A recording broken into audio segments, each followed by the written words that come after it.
So hello everyone, welcome to the channel. तो जैसा कि आप सब जानते हैं, जवाहर नवोदय विद्यालय प्रवेश परीक्षा 2026 जिसका पेपर 13 दिसंबर को होने वाला है। ठीक है, तो 2 दिन के बाद हमारी एग्ज़ाम है, इसीलिए हमको एक आइडिया होना बहुत ही ज़्यादा ज़रूरी है कि किस प्रकार के जो क्वेश्चन है वो हमारे एग्ज़ाम में पूछे जा सकते हैं। ठीक है, तो हम बढ़ते हैं क्वेश्चंस की तरफ। ऐसे क्वेश्चंस हम करेंगे जिस प्रकार के क्वेश्चन जो है वो आपके एग्ज़ाम में पूछे जा सकते हैं। ठीक है, तो पहला क्वेश्चन है कि एक संख्या b एक अन्य संख्या c से 20% कम है तथा c 200 से 5% अधिक है, तो b किसके बराबर है ना, यानी कि हमको b निकालना है कि b किसके बराबर है। b के बारे में और c के बारे में, दोनों के बारे में यहाँ पे इस क्वेश्चन में ही अपने को कुछ ना कुछ इन्फॉर्मेशन मिल सकती है। पहला तो है, क्या बोला गया है, क्वेश्चन को 2 से 3 बार ध्यान से पढ़ना है। एक संख्या b एक अन्य संख्या c से कितनी है, c से कितनी है, 20% कम है, यानी कि b के बारे में क्या बताया जा रहा है कि c से वो 20% कम है ना। और c के बारे में, b के बारे में क्या बताया जा रहा है, c 200 से क्या है, c 200 से 5% अधिक है, तो b किसके बराबर है। तो अगर हमको b निकालना है तो हमको सबसे पहले तो c निकालना पड़ेगा। अगर हम c निकाल लेंगे ना तो b ऑटोमेटिकली हमें मिल जाएगा। ठीक है, तो सबसे पहले क्या बोला जा रहा है, c का अगर हमको मान ज्ञात करना है। ठीक है, सबसे पहली चीज़ तो हमको c पता करना है कि c क्या है।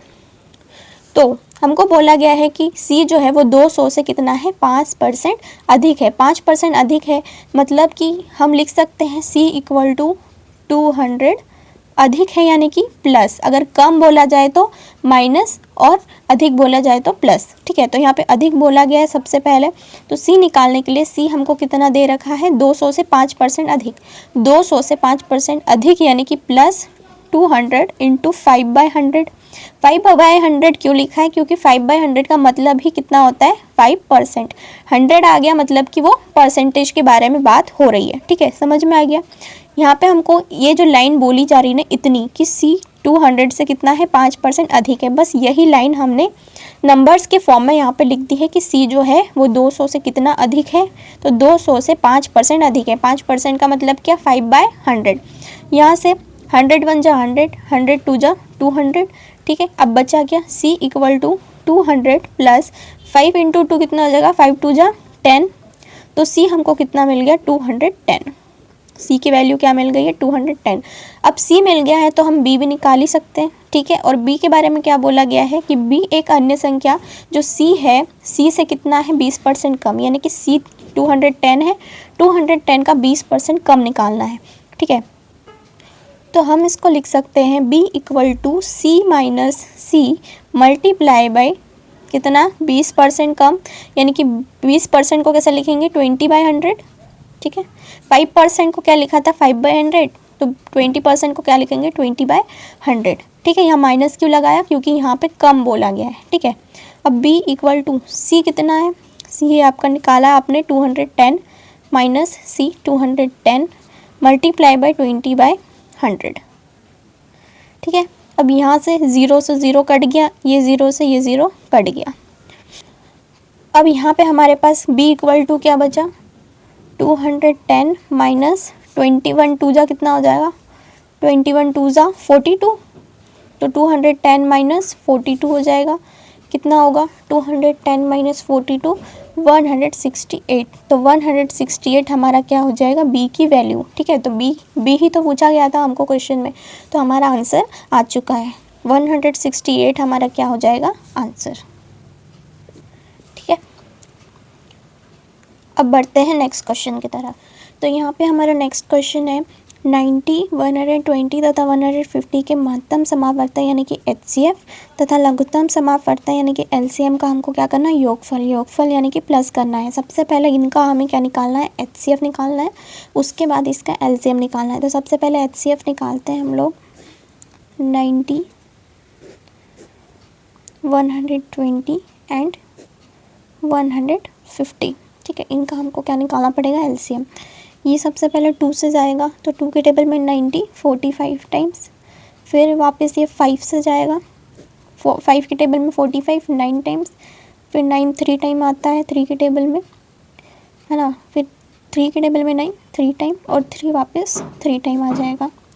फिर ये 2 से सबसे पहले जाएगा तो 120 60 टाइम्स, फिर 2 से जाएगा 30 टाइम्स, फिर 2 से जाएगा तो 15 टाइम्स, फिर 3 से जाएगा कितने टाइम, 5 टाइम, फिर 5 से जाएगा 1 टाइम।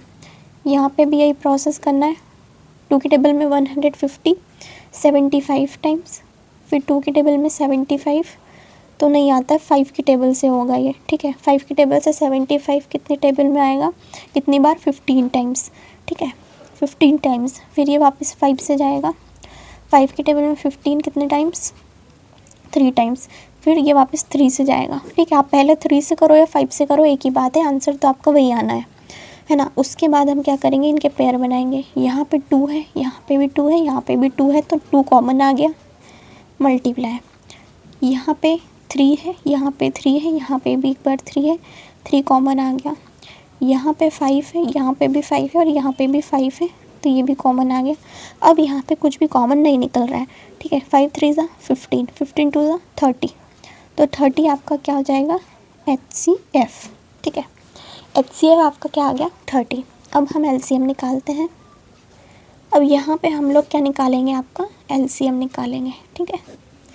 LCM कैसे निकालेंगे, तीनों को हम क्या करेंगे एक साथ, है ना। HCF में तो हमने अलग अलग किया, लेकिन LCM में हमको साथ में लिखना पड़ेगा। फिर इसको 2 से अगर हम तीनों को लेके जाएंगे तो ये जाएगा 45 टाइम्स, ये 60 टाइम्स और ये 75 टाइम। अब इसको हम डायरेक्ट 5 से ले जाते हैं, 5 से ले जाएंगे तो 5 की टेबल में 45 9 टाइम, 5 की टेबल में 60 12 टाइम्स आ जाएगा और 5 की टेबल में 75 15 टाइम्स आ जाएगा, ठीक है। फिर ये 3 की टेबल से जा सकता है, 3 की टेबल में 9 3 टाइम, 3 की टेबल में 12 4 टाइम, 3 की टेबल में 15 5 टाइम्स, ठीक है। 2 से अगर हम इसको लेके जाएंगे तो 3 तो वैसा का वैसा आएगा, 2 की टेबल में 4 2 की टेबल में 4 2 टाइम्स, ठीक है। ये 5 भी वैसा का वैसा आ जाएगा, वापस 2 से जाएगा, 3 भी वैसा का वैसा, 2 की टेबल में 2 1 टाइम और 5 तो ऐसा का ऐसा आएगा। अब 3 से ले जाएंगे क्योंकि 3 भी है, तो 3 की टेबल में 3 1 टाइम, ये 1 का 1 आ जाएगा और 5 ऐसा का ऐसा, ठीक है। अब ये 5 से जाएगा 1 1 एंड 1, ठीक है। यहाँ तक आया समझ में। तो ये आपका, ये सारे आपके फैक्टर निकल के आ चुके हैं, इनको आपको क्या करना है, मल्टीप्लाई करना है, ठीक है। तो 5 3 ज़ा 15, 15 2 ज़ा 30, 30 2 ज़ा 60, 63 ज़ा 180, ठीक है। 180 का 5 में मल्टीप्लाई होगा तो 180 इंटू 5, 8 5 ज़ा 40 का 0 कैरी आया 4, 5 1 ज़ा 5 और 4 9, तो यहाँ अगर 900 900 इंटू 2 1800, तो हमारा जो LCM निकल के आ रहा है वो क्या आ रहा है 1800।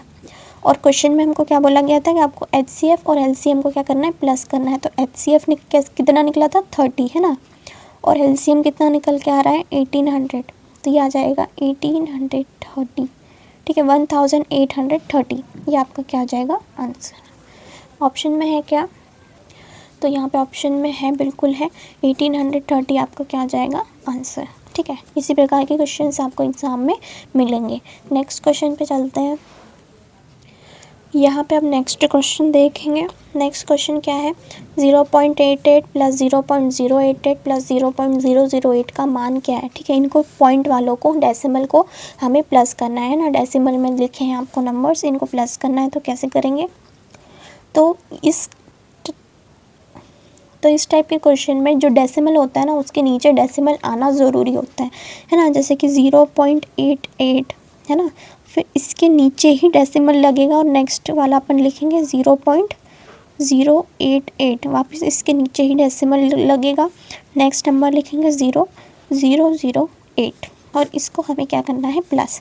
इसके ऊपर कुछ नहीं है, मतलब कि यहाँ पे 0 है, ठीक है। 8 और 8 और 8 कितना आ जाएगा 16, कैरी आया 1, 8 और 8 16 और 1 17, है ना, कैरी आया 1, 8 और 1 क्या हो जाएगा 9.0 ऐसा का ऐसा। तो क्या मिला आपको आंसर 0.976 है क्या, बिल्कुल है, 0.976 आपका आंसर हो जाएगा, ठीक है। इस प्रकार से आपको प्लस करना है, बहुत ही सिंपल था, ठीक है। अब नेक्स्ट क्वेश्चन पे चलते हैं। क्वेश्चन नंबर 4 क्या बोल रहा है कि 7 अंकों की बड़ी से बड़ी संख्या तथा 3 अंकों की बड़ी से बड़ी संख्या का क्या निकालना है, अंतर यानी कि आपको माइनस करना है। ठीक है, तो 7 अंकों की बड़ी से बड़ी संख्या कौन सी हो जाएगी, 9 9 9 9 9 9 एंड 9 है ना।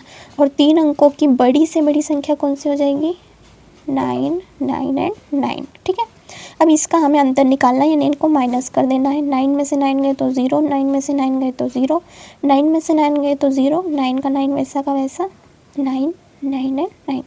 तो 4 बार यहाँ पे 9 है ना, और 3 टाइम्स यहाँ पे 0 है। तो ऑप्शन में है क्या, 3 टाइम्स 0 और 4 टाइम्स 9। तो ये आपका क्या हो जाएगा, आंसर। ठीक है,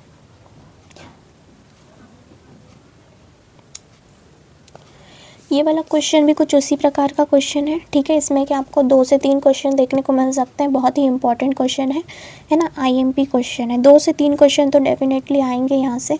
ठीक है, तो 5 अंकों की बड़ी से बड़ी संख्या, 5 अंकों की बड़ी से बड़ी संख्या कौन सी हो जाएगी, 9 9 9 9 एंड 9, 5 बार 9। ठीक है, और 2 अंकों की छोटी से छोटी संख्या में कितना अंतर है। ठीक है, छोटी से छोटी संख्या बोला है यानी कि 1 और 0 आ जाएगा। इनको हमको क्या करना है, माइनस। 9 में से 0 गए तो 9, 9 में से 1 गए तो 8, 9 वैसा का वैसा, 9 वैसा का वैसा, 9 भी वैसा का वैसा। तो 9 9 9 8 9 ये रहा, 9 9 9 8 9 ये आपका क्या हो जाएगा, आंसर। ठीक है, ये भी बहुत ही ज़्यादा सिंपल था। कम से कम इससे 2 से 3 आपको क्वेश्चंस देखने को ज़रूर मिलेंगे, है ना। नेक्स्ट क्वेश्चन पे चलते हैं। तो नेक्स्ट क्वेश्चन हमारे यहाँ पे क्या है कि 20 पेन 120 रुपये के खरीदे गए, है ना, और 20% के लाभ पर उनको बेच दिया गया। एक पेन का विक्रय मूल्य क्या होगा, विक्रय मूल्य यानी कि सेलिंग प्राइस, यानी कि एक पेन जो है वो कितने रुपए में बेची गई। अगर वो कितने में, 20 पेन 120 में रुपये में अगर वो खरीदी गई तो 20% के लाभ पर एक पेन जो है उसका सेलिंग प्राइस क्या होगा, है ना, यानी कि उसको कितने रुपए में बेची गई है, ये निकालना है। तो देखो, इसको सबसे पहले हमको क्या निकालना है, अगर हमको एक पेन का सेलिंग प्राइस निकालना है तो हम क्यों ना 20 पेनों का सबसे पहले निकाल ले, है ना। तो देखो 20 पेनों का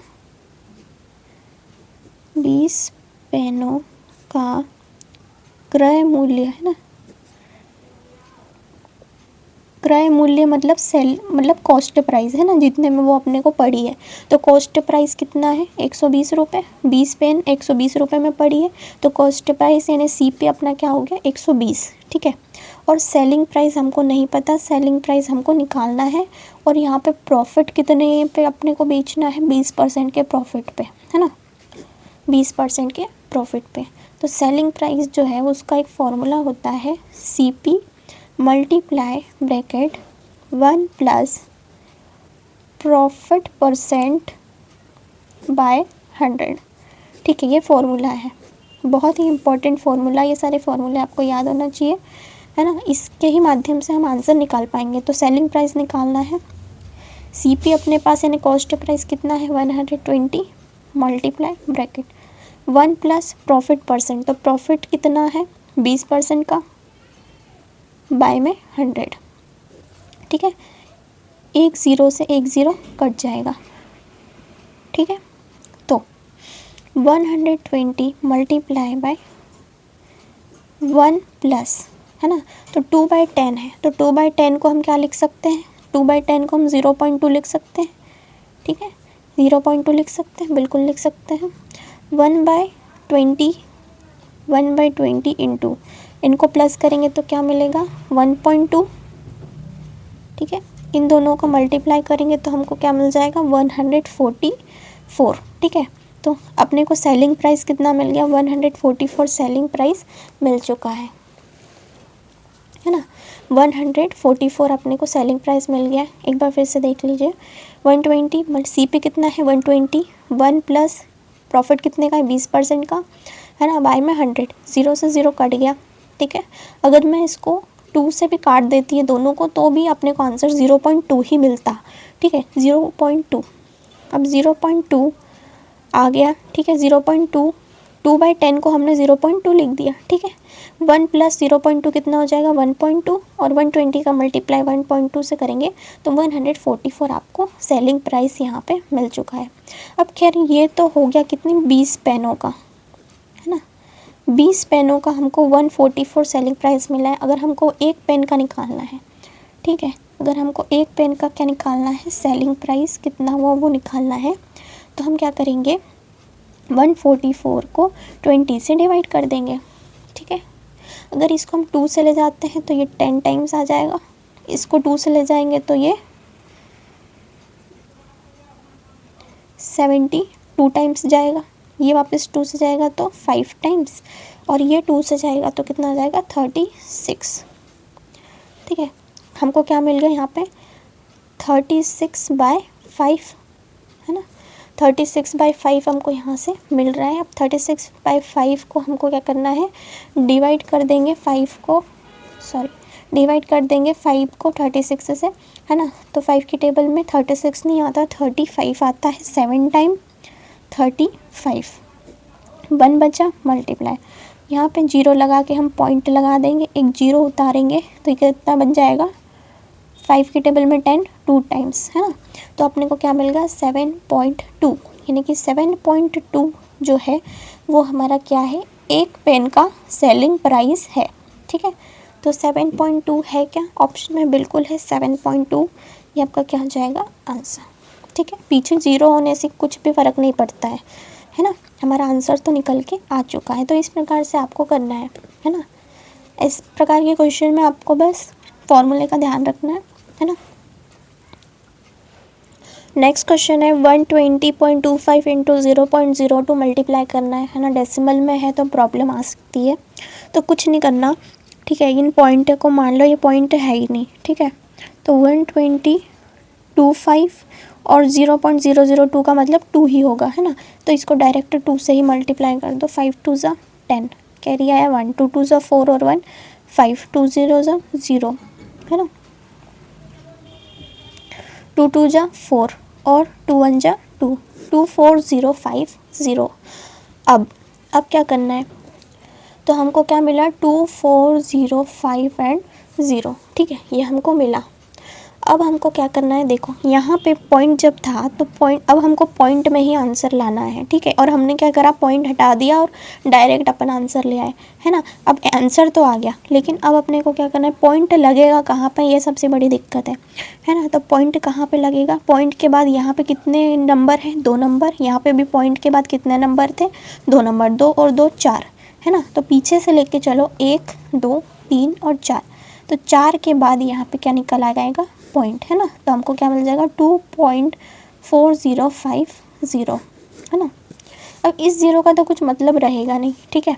पीछे जो ज़ीरो होता है ना डेसिमल के बाद अगर ज़ीरो है लास्ट में तो उसका कुछ भी मतलब नहीं है। तो हमारा आंसर डेफिनेटली मैच हो रहा है 2.405, ठीक। इस प्रकार से आपको मल्टीप्लाई करना है डेसिमल वाले। सबसे पहले तो सोचो ही मत कि डेसिमल है, ठीक है, डायरेक्ट उससे मल्टीप्लाई करके उसके बाद देखो डेसिमल के बाद कितने नंबर है, उतने नंबर के बाद आपको क्या लगाना है पॉइंट, ठीक है, और आंसर ले आओ। बहुत ही सिंपल था। नेक्स्ट क्वेश्चन पे चलते हैं। ये क्वेश्चन देखो, ये क्वेश्चन जो है वो थोड़ा सा ट्रिकी है ना, इसको समझने की ज़रूरत है, बाकी बहुत ही सिंपल क्वेश्चन है ना। इसी प्रकार के 2 से 3 क्वेश्चन आपको देखने को मिलेंगे एग्ज़ाम में। अंकिता ने अपने मासिक वेतन यानी कि उसकी जो सैलरी है अंकिता की सैलरी का 1/4 भाग, है ना, यानी कि 1/4 जो भाग है वो अपने बेटे की स्कूल फ़ीस के लिए दे दिया, है ना।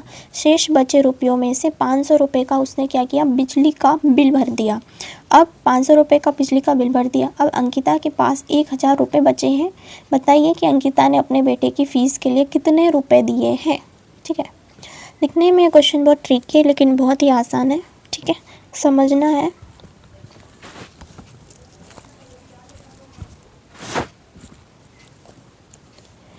तो सबसे पहले तो हम ये मान लेते हैं, इसमें क्वेश्चन में आप देखोगे तो आपको उसकी जो सैलरी है वो बताई ही नहीं है कि कितनी है, ठीक है।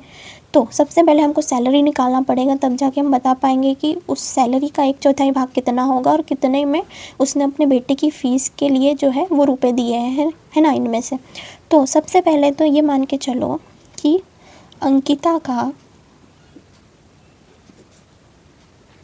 जो वेतन है यानी कि जो सैलरी है, मान लो कि वो वी है, ठीक है। अंकिता का जो वेतन है मान लो कि वो क्या है, वी है। उसमें से उसने क्या किया, स्कूल की फ़ीस भर दी, है ना। उसने जो स्कूल की फ़ीस भरी है उसमें क्वेश्चन में बोला गया है कि उसने 1/4 भाग यानी कि 1/4 भाग जो है वो बेटे की स्कूल फ़ीस के लिए दे दिया है ना। यानी कि अगर उसका वेतन वी है तो वी का 1/4 भाग कितना हो जाएगा, v/4, है ना। 1/4 भाग यानी कि v/4।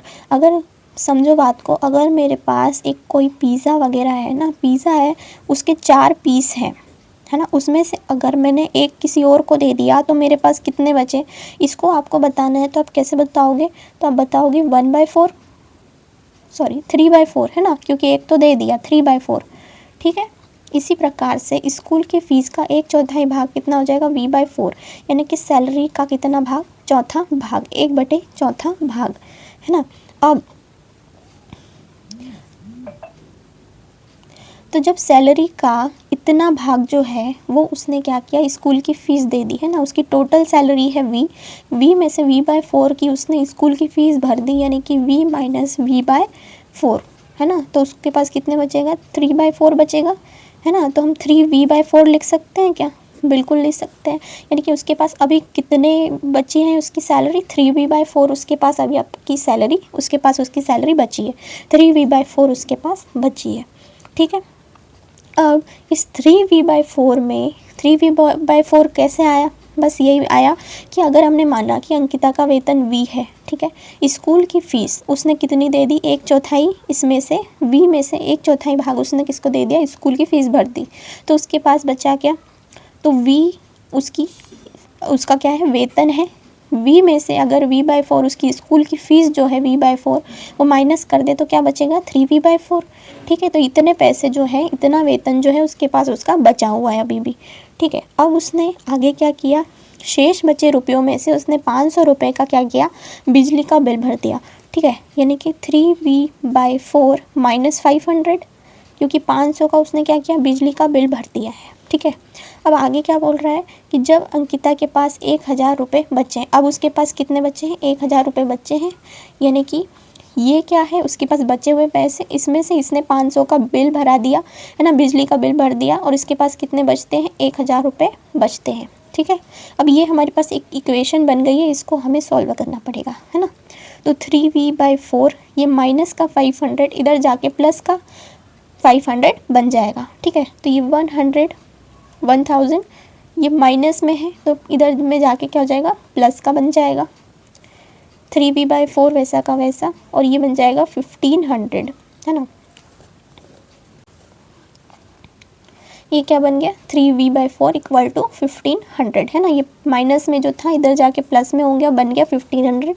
अब क्या होगा, अब 3v इक्वल टू ये जो बाय में है 4, इसको हम मल्टीप्लाई में ले चलते हैं, तो 1500 मल्टीप्लाई बाय 4, है ना। ये डिवाइड में था, इसको इधर ले जाके हमने मल्टीप्लाई में ले आए, है ना। तो 3v इक्वल टू 1500 में 4 का अगर हम मल्टीप्लाई करेंगे तो हमको क्या मिलेगा, 6000, ठीक है। अब v इक्वल टू 6000 वैसा का वैसा, है ना, और ये v के साथ मल्टीप्लाई में है 3, तो ये नीचे जाएगा डिवाइड में, 3 1 जा 3 और 3 2 जा 6, तो ये v अपने को कितना मिल गया, 2000। और v हमने क्या माना था, v हमने माना था अंकिता की सैलरी, है ना, उसका वेतन, यानी कि अब हमको वेतन पता चल गया है कि वेतन कितना है, 2000 रुपये उसको वेतन सैलरी उसकी मिलती है। उसमें से उसने 500 रुपये क्या किए, बिजली का बिल भरा दिया, ठीक है।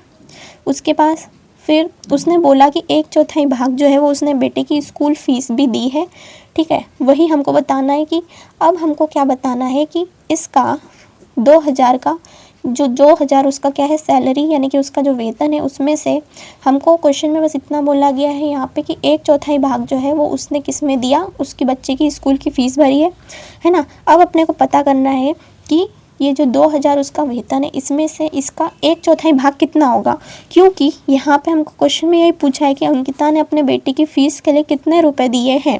तो 2000 का 1/4 भाग, उसकी सैलरी का 1/4 भाग कितना होगा, है ना। तो 1 से 1 तो कुछ भी नहीं जाएगा, ठीक है, 2 की टेबल से करेंगे तो 4 2 टाइम्स ये 1000, फिर 2 से करेंगे तो 1 टाइम 1000 जाएगा 500 टाइम्स, यानी कि 500 रुपीज़ उसने अपने बेटे की क्या दी है, स्कूल की फ़ीस। 200 का 1/4 भाग कितना हो गया, 500 रुपये। यही तो पूछा है कि बताइए अंकिता ने अपने बेटे की फ़ीस के लिए कितने रुपए दिए हैं, 500 रुपये दिए हैं। ठीक है, तो इस प्रकार से आपका सॉल्यूशन आ जाएगा। बस क्वेश्चन को समझना है ना। जब उसने वेतन ही नहीं बताया तो सबसे पहले हमको वेतन ही निकालना पड़ेगा। ठीक है, तो हमने उसको एक इक्वेशन बना के निकाल लिया। उसके बाद वो बोला कि 1/4 भाग उसका कितना होगा, है ना। तो 1/4 भाग हमने उसका निकाल लिया। जब वेतन आ गया है 2000 रुपये, तो 2000 का 1/4 भाग, है ना, 1/4 भाग कितना हो जाएगा, 500 रुपये। ठीक है, तो 500 क्या हो गया हमारा आंसर। अब नेक्स्ट क्वेश्चन पे चलते हैं। नेक्स्ट क्वेश्चन देखिए, कितने वर्षों में ₹1800 की जो राशि है वो 2% वार्षिक दर की साधारण ब्याज की दर से 2160 हो जाएगी, है ना। यानी कितने वर्षों में अगर 1800 की राशि है उसको 2% की वार्षिक साधारण ब्याज की दर से रखा जाए तो वो 2160 रुपये बन जाएगी। कितने वर्षों में, यानी कि हमें क्या पूछा है, टाइम पूछा है, समय पूछा है। ठीक है, तो सबसे पहले तो एक इम्पॉर्टेंट फॉर्मूला होता है साधारण ब्याज का, और वो ये साधारण ब्याज बराबर मिश्रधन माइनस मूलधन। ठीक है, साधारण ब्याज यानी कि सिंपल इंटरेस्ट, मिश्रधन माने कि अमाउंट, और मूलधन यानी कि उसका प्रिंसिपल। ठीक है, साधारण ब्याज हमको निकालना है, मिश्रधन कितना दिया हुआ है, यानी कि आखिरी में आपको कितना मिलना चाहिए, 2160। मूलधन कितना है, 1800 रुपये, है ना। तो इसको अगर हम सॉल्व करेंगे तो हमको मिलेगा 360। तो 360 हमारा क्या है, सिंपल इंटरेस्ट। ठीक है, अब हमको पूछा क्या गया है कि कितने वर्षों में, टाइम पूछा है। अभी टाइम तो निकला ही नहीं है, तो सिंपल इंटरेस्ट आया। सिंपल इंटरेस्ट निकाल के यानी साधारण ब्याज तो निकला, लेकिन अब हमको समय बताना है कि कितने वर्षों में वो 1800 की जो राशि है वो 2% की वार्षिक ब्याज की दर से 2160 हो जाएगी। समय पूछा है। ठीक है, तो सिंपल इंटरेस्ट यानी साधारण ब्याज का एक और फॉर्मूला होता है, कौन सा, SI equal to P into R into T/100। ठीक है, P यानी प्रिंसिपल, R मतलब कितने रेट पर, है ना, T for time and 100 by में। P यानी प्रिंसिपल कितना दिया हुआ है आपको, प्रिंसिपल आपको दिया है 1800, रेट कितना, कितनी रेट पर, 2% की रेट पर, मल्टीप्लाई बाय टाइम, टाइम तो दिया ही नहीं है ना, बाय में 100, और SI भी अपने निकाल रहे हैं 360, है ना। तो अब इसको क्या करेंगे,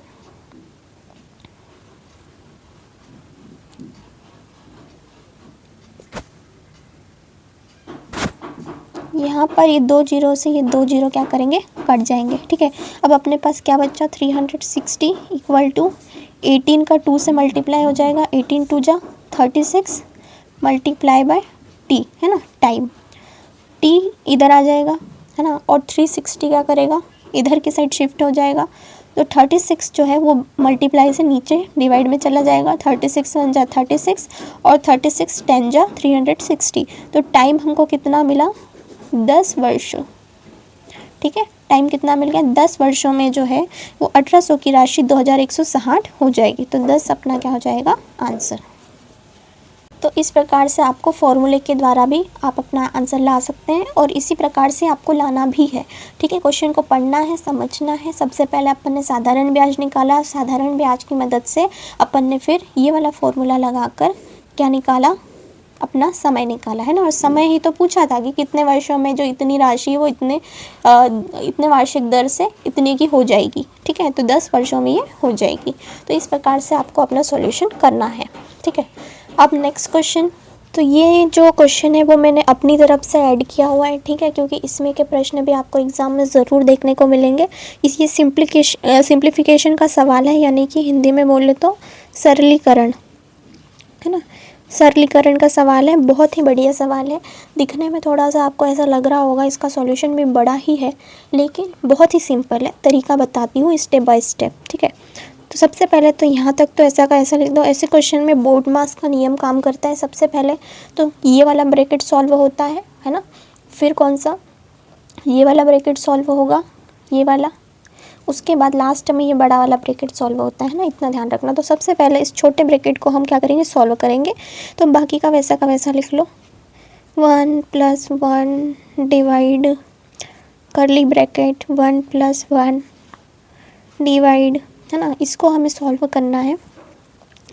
तो 1 प्लस, है ना, और 1 डिवाइडेड बाई 2 को क्या मैं 1/2 लिख सकती हूँ, बिल्कुल लिख सकती हूँ, है ना। ये ब्रैकेट बंद कर दिया, ठीक है। अब वापस चलते हैं। 1 + 1 वैसा का वैसा लिखना है as it is, curly bracket 1 + 1 divide by, है ना। अब हमको इसके बाय में कुछ नहीं है, मतलब इसके बाय में 1 है, इतने को हमको सॉल्व करना है, ठीक है, इतने को। तो 1/1, इसको हम एक काम करते हैं, साइड में लेके चलते हैं और फिर करते हैं। 1/1 + 1/2 इसको सॉल्व करना है। इन दोनों का एलसीएम कितना आ जाएगा, 2, ठीक है। 2 का 1 में अपन डिवाइड करेंगे तो क्या मिलेगा, 1 में 1 का मल्टीप्लाई 1, ठीक है, प्लस, सॉरी, यहाँ पर जब आप 2 का 1 से क्या करोगे, डिवाइड करोगे तो 2 मिलेगा। 2 × 1 कितना हो जाएगा, 2, ठीक है, 2 आएगा यहाँ पर, प्लस 2 का 2 में डिवाइड तो 1 × 1 क्या हो जाएगा, 1, है ना। तो यहाँ पे अपने को क्या मिलेगा, 3/2। तो इसकी जगह पे आप क्या लिख सकते हो, 3/2, ठीक है। बाकी वैसा का वैसा आप इसको क्लोज कर सकते हो, है ना। और ये तो पूरा ब्रैकेट में है ही सही, है ना, तो उसका कोई सेंस भी नहीं है। अब 1 divided by 1 + 1 divide bye 1 plus, अब यहाँ पे 1 डिवाइडेड बाय 3/2 है ना। तो हम क्या करेंगे, इस डिवाइड को मल्टीप्लाई में कन्वर्ट कर देंगे तो 1 आ जाएगा, ठीक है। 1 प्लस क्या हो जाएगा, ये 3 जो है वो कैसा चला जाएगा, 3 नीचे आ जाएगा और 2 ऊपर चला जाएगा, रेसिप्रोकल कर देंगे तो, ठीक है। तो ये 1 प्लस तो है ही, और ये 2 क्या हो जाएगा, 2/3 हो जाएगा, रेसिप्रोकल हो जाएगा, ठीक है। इसको हमने क्या किया, इसको हमने मल्टीप्लाई में कन्वर्ट कर दिया डिवाइड को, ठीक है। तो 2 ऊपर चला गया और 3 नीचे आ गया, रेसिप्रोकल हो गया, ठीक है। यहाँ तक आया समझ में। अब वापस 1 डिवाइडेड बाय 1 + 1 डिवाइडेड बाय करली ब्रैकेट, इसको सॉल्व करेंगे। करली ब्रैकेट में के अंदर आ गए हैं, मैंने क्या बोला था, पहले छोटा ब्रैकेट सॉल्व किया, फिर करली ब्रैकेट सॉल्व करेंगे, फिर बड़ा ब्रैकेट, ठीक है। तो छोटा ब्रैकेट सॉल्व हो चुका है, अब बारी है करली ब्रैकेट की। अब क्या मिल रहा है, 1/1 + 2/3, इसी को ही सॉल्व करना है हमको, ठीक है। तो 3 × 1 क्या हो जाएगा, 3, इसका एलसीएम दोनों का 3 आ जाएगा, ठीक है। अब 3 में 1 का डिवाइड करेंगे तो 3, और 3 और 1 कितना, 3 × 1 क्या हो जाएगा, 3 प्लस, ठीक है। अब 3 का 3 में डिवाइड करेंगे तो 1 × 2 क्या हो जाएगा, 2, ठीक है। तो यहाँ पे अपने को क्या मिलेगा, 5/3, 3 और 2 5/3, तो यहाँ पे अपने को मिला 5/3, ठीक है। अब ये वाला जो ब्रैकेट है ये वो हट गया, बड़ा ब्रैकेट सिर्फ बचा है। 1 डिवाइडेड बाय 1 प्लस, इसके बारे में कुछ नहीं है, मतलब कि 1 है। इसको वापस हम क्या करेंगे, इसको वापस हम रेसिप्रोकल कर देंगे। जब भी डिवाइड आए मतलब उसको रेसिप्रोकल कर देना है ना। तो 1 यहाँ पे बचेगा, ठीक है। इसको रेसिप्रोकल करेंगे, रेसिप्रोकल कर देंगे तो ये 3 क्या करेगा, ऊपर चला जाएगा, 5 नीचे आ जाएगा, है ना। अब 1 डिवाइडेड बाय, अब इसको बड़ा ब्रैकेट से बचा है, इस बड़े ब्रैकेट को सॉल्व करेंगे। 1/1 + 3/5, है ना। तो इन दोनों का हम एलसीएम लेंगे तो क्या मिलेगा, 5 मिलेगा।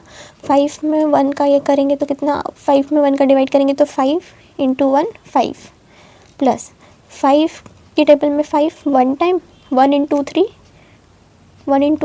3, ठीक है। तो यहाँ क्या मिल जाएगा, 5 6 7 8, 8/5, ठीक है। तो 8/5 हमको यहाँ पे मिल गया। वापस यहाँ पे क्या हो गया, डिवाइड आ गया। मैंने क्या बोला था,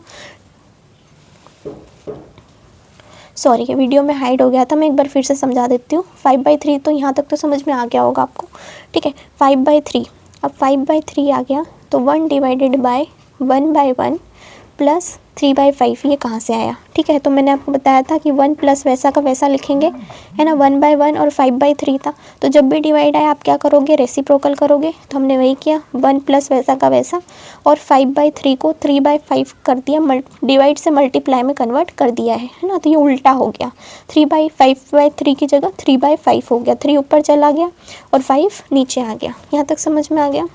अब इन दोनों को हम सॉल्व करेंगे, तो हमने लिखा 1/1, इसको पूरे को सॉल्व किया तो 1/1 प्लस 3/5 बाय में इन दोनों का एलसीएम लिया 5, ठीक है। 5 में 1 का डिवाइड तो 5 इंटू 1 है ना, 5 का मल्टीप्लाई 1 में किया तो 5 आ गया। फिर 5 की टेबल में 5 कितनी बार, 1 बार, 5 और 5 डिवाइड हो जाएंगे, और 5 में 5 को डिवाइड करोगे तो 1 का मल्टीप्लाई 3 से तो 3 प्लस का 3, 5 6 7 8/5, ठीक है। 8/5 इसकी जगह हमने यहाँ लिख दिया। अब उसके बाद क्या होगा, 1 डिवाइडेड बाय 8/5 आ गया। मैंने क्या बताया था, डिवाइड आई मतलब कि आपको इसको रेसिप्रोकल करना है, ये रेसिप्रोकल हो जाएगा तो ये पूरा रेसिप्रोकल हो जाएगा, मिलेगा क्या 5/8, ठीक है। और 5/8 आपका क्या हो जाएगा आंसर, ठीक है। तो सॉल्यूशन बड़ा है, लेकिन इसी प्रकार का जो सिंप्लीफिकेशन है वो आपको एग्ज़ाम में देखने को मिलेगा ही मिलेगा, ठीक है। सबसे पहले छोटा ब्रैकेट, उसके बाद करली ब्रैकेट, उसके बाद बड़ा ब्रैकेट सॉल्व करना है ना। तो इसी प्रकार का सिंप्लीफिकेशन आपको एग्ज़ाम में देखने को मिलेगा। तो आई होप कि आपको वीडियो बहुत अच्छा लगा होगा, है ना, और आपको एक आइडिया हो गया होगा कि किस प्रकार के क्वेश्चन आपको एग्ज़ाम में देखने को मिल सकते हैं, ठीक है। तो मेरी शुभकामनाएं हैं आपके साथ कि आपका पेपर बहुत ही बढ़िया जाए और आपका नवोदय में सिलेक्शन पक्का हो जाए, ठीक है। तो मिलते हैं हम नेक्स्ट वीडियो में।